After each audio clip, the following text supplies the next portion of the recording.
अगर आपको जलेबी बनाना मुश्किल लगता है तो चलें आएँ, बहुत आसान तरीके से आपको जलेबी बनाना सिखाते हैं बिल्कुल हलवाई स्टाइल में।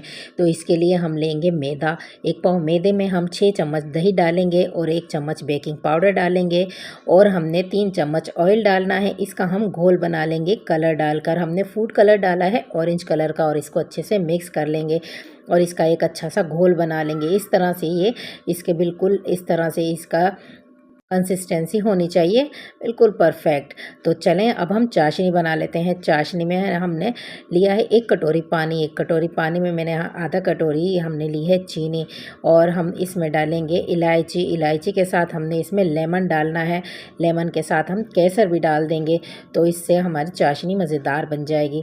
बन गई है हमारी चाशनी, तो चलें हम उस घोल को हम किसी शॉपर में डाल लेते हैं। इस तरह से हमने शॉपर में डाल लिया और नीचे से हम इसकी कटिंग कर लेंगे। जितनी मोटी हमें जलेबी चाहिए या जितनी